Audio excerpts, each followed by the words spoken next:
दोस्तों आज के इस वीडियो में हम बात करने वाले हैं क्लास 12th की फिजिक्स की बहुत ही इंपॉर्टेंट क्वेश्चन के बारे में जो कि एग्जाम में आता है। तो ये हमारा मॉडल सेट 3 है। इसके पहले वाले वीडियो में हम 2 मॉडल सेट कर चुके हैं। ये तीसरा मॉडल सेट है इंपॉर्टेंट क्वेश्चन का।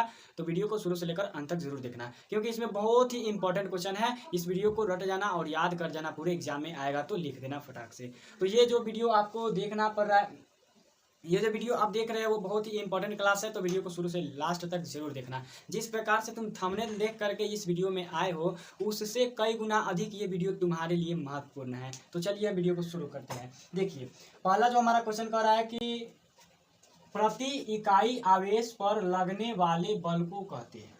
एग्जाम में बहुत ही बार पूछा गया है कि प्रति इकाई आवेश पर लगने वाले बल को क्या कहते हैं। तो आप एक चीज बताइए, विद्युत क्षेत्र की तीव्रता किसे कहते हैं?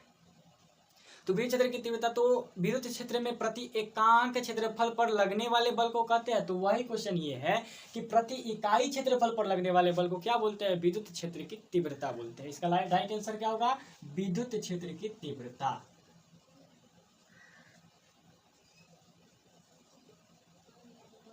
ये हो गया एक नंबर क्वेश्चन का आंसर। क्या हो गया? तो विद्युत क्षेत्र की तीव्रता। विद्युत क्षेत्र की तीव्रता किसे कहते हैं? तो विद्युत क्षेत्र में किसी एकांक धन आवेश पर लगने वाले बल को हम लोग क्या बोलते हैं? विद्युत क्षेत्र की तीव्रता कहते हैं। ये राइट आंसर हो गया। ये बहुत ही इंपॉर्टेंट क्वेश्चन है, इसको याद कर लेना। चलिए ठीक है, अगला क्वेश्चन हम बढ़ते हैं। फिर हमारा 2 नंबर का क्वेश्चन कर रहा है कि 2 आवेशों के बीच लगने वाले बल को नियंत्रित करने वाला नियम है। ये नियम लिखा गया, यानी कौन ऐसा नियम है जो 2 आवेश, मान लेते ये एक आवेश हो गया और ये आवेश हो गया, तो 2 आवेशों के बीच में जो बल लगता है ना, वो कौन नियम बताता है? तो बहुत ही इंपॉर्टेंट ये भी क्वेश्चन है। आप पढ़े होंगे कि ऊर्जा संरक्षण के नियम, आप पढ़े होंगे E बराबर mc² अल्बर्ट आइंस्टीन के नियम, आप पढ़े होंगे फैराडे के नियम, आप पढ़े होंगे कि न्यूटन का नियम, सब पढ़े हो। तो इस प्रकार से भी ये 2 आवेश के बीच में लगने वाला कौन सा नियम लगता है, यानी कौन सा नियम, यानी इसका जो प्रतिपादन है वो किसने किया? तो कूलम्ब ने किया। और ये जो है वो कूलम्ब नियम है। कौन नियम? कूलम्ब नियम है। तो कि 2 आवेशों के बीच लगने वाला बल को कौन नियम नियंत्रित करता है? तो कूलम्ब का नियम नियंत्रित करता है। कूलम्ब का नियम। चलिए हो गया 2 नंबर क्वेश्चन। अब देखिए 3 नंबर क्वेश्चन करता है। हवा में, कहाँ पर? हवा में एप्सिलॉन आर का मान होता है। हवा में एप्सिलॉन आर का मान कितना होता है? ये भी बहुत बार पूछा गया है। यानी हवा में एप्सिलॉन आर का जो मान होता है वो 1 होता है। याद रख लेना, कितना होता है? 1 होता है। क्लियर है? चलिए अब यहाँ पे कह रहा है 4 नंबर क्वेश्चन कि विद्युत फ्लक्स का एसआई मात्रक है। विद्युत फ्लक्स का एसआई मात्रक क्या होता है? तो विद्युत फ्लक्स का एसआई मात्रक क्या होता है? जल्दी से आप लोग बताइए, बताइए फटाक से, विद्युत फ्लक्स का एसआई मात्रक क्या होता है? हाँ, एक और चीज आप लोगों को बता देना चाहता हूँ कि अगर हमारे चैनल से जुड़े रहने के लिए आपको क्या मिलेगा? फ्री नोट्स मिलेगा।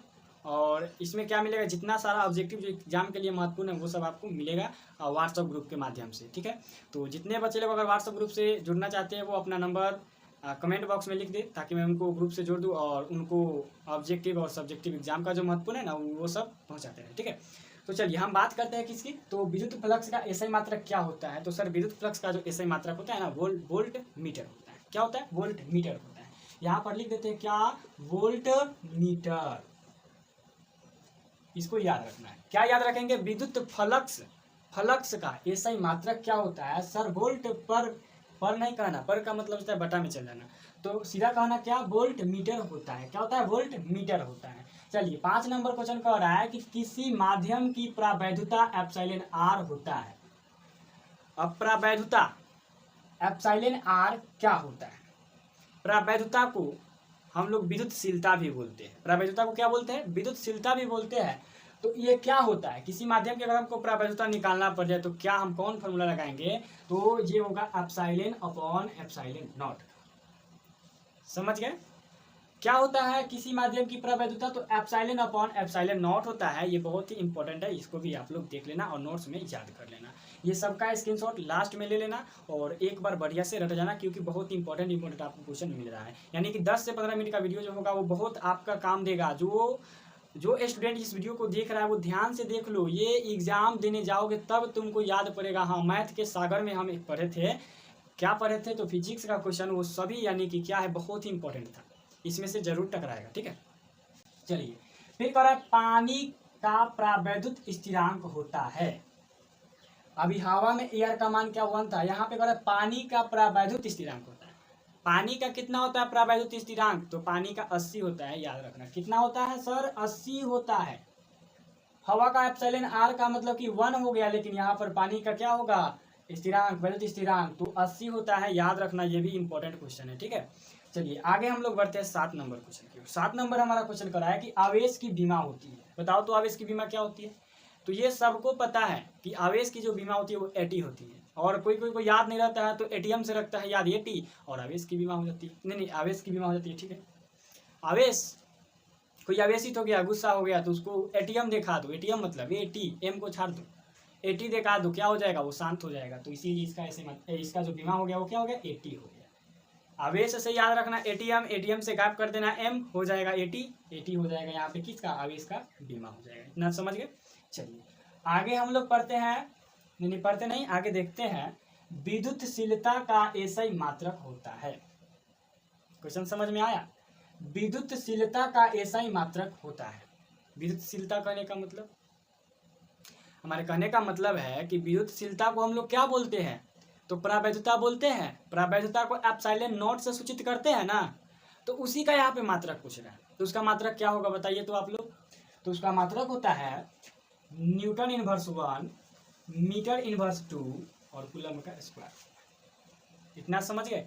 यानी विद्युतशीलता का ऐसा ही मात्रक न्यूटन इनवर्स, मीटर इनवर्स 2 और कूलम स्क्वायर होता है। किसका, तो विद्युतशीलता का, यानी एप्सिलॉन नॉट का। और एप्सिलॉन नॉट को ही बोलते हैं क्या, प्रावैधता, जिसका मान होता है 8.85 × 10⁻12 FM इनवर्स।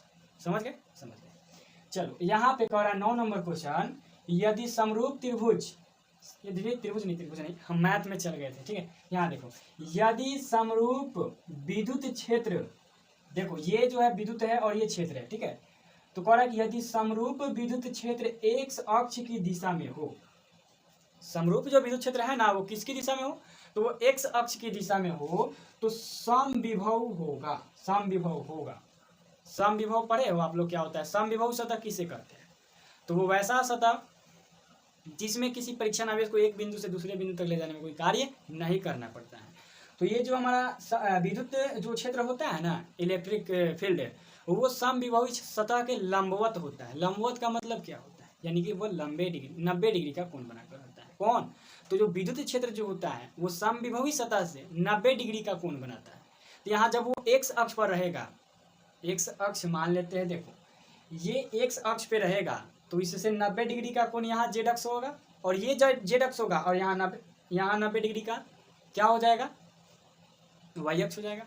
तो जब अगर ये एक्स पर रहेगा, कहाँ गया क्वेश्चन, एक्स पर रहेगा, तो इसका जो होगा तल वो वाई जेड होगा। समझ गए, यानी एक्स अक्ष पर रहेगा तो क्या वो एक्स तल पे रहेगा, एक्स वाई तल पे रहेगा, जेड वाई एक्स जेड तल पर रहेगा ना, वो जब भी रहेगा तो किस पे रहेगा, तो जेड और वाई तल पर रहेगा। 90 डिग्री का कोण रहता है, याद रख लेना, कोई दिक्कत है नहीं है। यहाँ पे आ जाओ। 10 नंबर क्वेश्चन कह रहा है कि साबुन के बुलबुले को आवेशित किया जाता है तो उसका त्रिज्या। देखो यहाँ साबुन का बुलबुला कह रहा है, साबुन देखो उसका फेन जब झाग बनता है तो बुलबुला टाइप का नहीं निकलता है, वही कह रहा है कि साबुन का जो बुलबुला होता है अगर उसको हम आवेशित करते हैं, आवेशित करना का मतलब क्या है, जब उसमें हम लोग विद्युत को प्रवाह करेंगे, यही ना, या उसमें से विद्युत निकाल, उसमें क्या करेंगे, इलेक्ट्रॉन को प्रवेश कराएंगे, यही ना करेंगे। आवेशित करने का मतलब क्या, इलेक्ट्रॉन गया तो आवेशित हो गया, और निकल गया तो अनावेशित हो गया, ठीक है। अनावेशित को धनावेशित भी बोलते हैं। तो यहाँ पर आवेशित किया जाता है मतलब इलेक्ट्रॉन दिया जाता है, तो उसका जो त्रिज्या होता है, तो त्रिज्या होता है ना, वो बढ़ता है कि घटता है, यही क्वेश्चन पूछ रहे हैं। तो जब उसको दिया जाता है क्या इलेक्ट्रॉन, तो वो बढ़ता है, तो उसका त्रिज्या क्या होगा, छोट होगा, सर नहीं छोट नहीं होगा, बड़ होगा। मतलब जब गोला बढ़ेगा तो उसका त्रिज्या भी बढ़ेगा। तो यहाँ पर लिख देना है उसका त्रिज्या जो होता है क्या होता है, बढ़ता है। क्या होता है, बढ़ता है। इतना बात समझ गए। चलिए आगे, विद्युत द्विध्रुव का एसआई मात्रक होता है। 11 नंबर क्वेश्चन कह रहा है कि विद्युत द्विध्रुव का एसआई मात्रक क्या होता है, ये भी इंपॉर्टेंट है, इसको भी याद रख लेना। विद्युत द्विध्रुव का एसआई मात्रक क्या होता है, तो कूलम्ब मीटर होता है। अच्छा, विद्युत द्विध्रुव किसे कहते हैं, तो जब दो विपरीत आवेश एक दूसरे के काफी निकट आते हैं तो विद्युत द्विध्रुव का निर्माण होता है। समझ गए ना। तो उसी का ऐसी मात्रक कूलम्ब मीटर होता है। अब यहाँ पे अगला जो हमारा क्वेश्चन है, कूलम्ब बल का सदिशीय रूप होता है। देखो कूलम्ब का नियम क्या कहता है कि किन्हीं दो आवेशों के बीच लगने वाला आकर्षण और प्रतिकर्षण बल दोनों के गुणनफल के, दोनों जो आवेश होता है उसके गुणनफल के क्या होता है, समानुपाती, और उसका जो बीच का दूरी होता है उसके क्या होता है, व्युत्क्रमानुपाती होता है। ये तो क्या कहता है, कूलम्ब का नियम। नहीं, उसका जो बीच का दूरी होता है ना उसके वर्ग के व्युत्क्रमानुपाती हो। तो बस वही चीज यहाँ पे लिखना है, सदिश रूप में लिखना है। तो बस लिख देना है कि वेक्टर एफ बराबर Q1 Q2 upon are square, यहाँ पे आर लगा देना है वेक्टर, समझे। यानी कूलम्ब का सदिशीय रूप क्या होगा, तो एफ हो जाएगा बराबर Q1 Q2 अपॉन आर का स्क्वायर है, आर वेक्टर हो जाएगा। इतना समझ गया। तो इसका जिस प्रकार से निकाला है उस प्रकार से गॉस का नियम का भी निकालना है। तो गॉस का नियम किसे कहते हैं, चलिए हमको समझाइए। तो गॉस का नियम क्या होता है, कमेंट में लिख करके। तो अभी तो नहीं समझा सकते हैं ना आप। चलिए तो अब देखिए, हम 1 से लेकर 3 तक गिन रहे हैं। आप लोग कितना जल्दी, मतलब कि 1 गिनेंगे, 2 गिनेंगे, 3 गिनेंगे, ठीक है ना। तो आप किसमें आप बता सकते हो कूलम्ब गॉस का नियम, या तो कितने देर में आप लोग बताइएगा, ठीक है। 1 2 3, देखिए हम 3 तक गिने।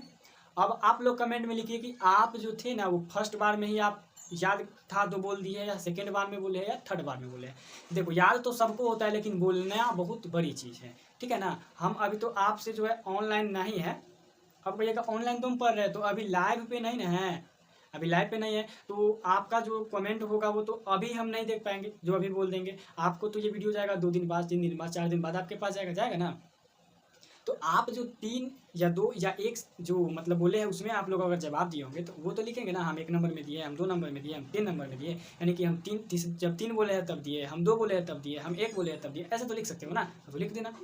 चलो तो अब तुम सब, अब हमारी बारी आती है बताने की। चलो गॉस का नियम क्या कहता है। तो गॉस का नियम कहता है कि किसी बंद सतह से गुजरने वाला जो कुल विद्युत फ्लक्स होता है ना, वो उसमें उपस्थित आवेश, उसमें उपस्थित आवेश जो होता है ना उसका 1/ε0 गुना होता है। समझे कि नहीं, नहीं समझे। गॉस का नियम कहता है कि किसी बंद पृष्ठ से गुजरने वाला जो कुल विद्युत फ्लक्स होता है ना वो उसमें उपस्थित आवेश के 1/ε0 गुना होता है। देखो लिखते हैं, कहता है गॉस का नियम कि जो किसी सतह से, यानी बंद सतह से गुजरने वाला जो विद्युत फ्लक्स है ना उसको ऐसे सूचित करते हैं फाई से, वो क्या होता है, उसमें जो उसमें उपस्थित आवेश होता है ना, मान लेते क्यू है, वो उसके क्या होता है, उसके 1/ε0 गुना होता है। कैसे, क्योंकि इसको तो हम लिख सकते हैं ना, क्यू गुना 1/ε0, ये आ जाएगा। मतलब किसी भी बंद सतह से गुजरने वाला जो कुल विद्युत फ्लक्स होता है वो उसमें उपस्थित आवेश के 1/ε0 गुना होता है। और ε0 यहाँ 1 में क्यू से गुना करेंगे तो क्यू होगा ε0 हो जाएगा। यही तो गॉस का नियम है। ऑब्जेक्टिव के रूप में हम आपको क्या बता दिए, सब्जेक्टिव भी बता दिए। यहाँ कूलम्ब का नियम भी क्या आपको बता दिए, सब्जेक्टिव बता दिए, ठीक है ना। तो इसी तरह के और वीडियो के लिए हमारे चैनल को सब्सक्राइब कर लेना और वीडियो को लाइक जरूर करना, और अपने दोस्तों के पास शेयर करो ताकि वो भी इस प्रश्न को पढ़ सके और देख सके। बहुत ही इंपॉर्टेंट है, हम बार बार बोलते रहे, ठीक है ना। आपके एग्जाम के लिए बहुत इंपॉर्टेंट है। अगर एग्जाम छोड़ो, अगर एग्जाम मान लो कि निकला और एग्जाम में हमारा 85 नंबर आ गया, 90 नंबर आ गया, मान लो कि 70 ही नंबर आ गया, लेकिन अगर उसके लगे लगे अगर हमको नौकरी मिल जाए तब कैसा मिजाज होता है, तब तो लगता है कि हाँ हमने कुछ किया है। तो अगर आपको एग्जाम में सहायता नहीं करेगा ना तो आपको कंपटीशन लेवल में बहुत ही फायदा करेगा। ये जो फिजिक्स में पढ़ा रहे हैं ना बहुत इंपॉर्टेंट है। ये ना कि एग्जाम में नहीं टकराया तो नहीं टकराया, ये नहीं, ये हम एग्जाम लेवल की बात छोड़ो, कंपटीशन लेवल तक की बता रहे हैं। ये जो आप देख रहे होंगे कहाँ गया, ये पानी का परावैद्युत स्थिरांक। अब बताओ, ये हवा में एयर का मान होता है, ये वाला विद्युत फ्लक्स का सही मात्रक होता है, यहाँ देखो आवेश की विमा होता है, और उसके बाद क्या होता है, यदि समरूप विद्युत क्षेत्र एक्स अक्ष, ये वाला, ये साबुन के बुलबुला वाला, ये सब जो है ना वो कंपटीशन लेवल पर की है। नहीं अगर आपको विश्वास है तो जा करके देख लेना, विद्युत क्षेत्र जिसमें चैप्टर होगा ना कंपटीशन लेवल में, देख लेना, ऐसा ही प्रश्न पूछता है। ऐसा ऐसा प्रश्न पूछ करके दिमाग को घुरा देता है, तभी ना बच्चा सबको क्रॉस लग जाता है और तभी ना नहीं निकल पाता है, समझे।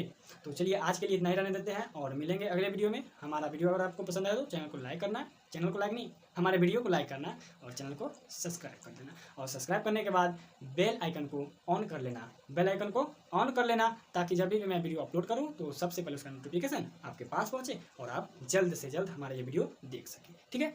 तो मिलेंगे अगले वीडियो में। जय हिंद, जय भारत।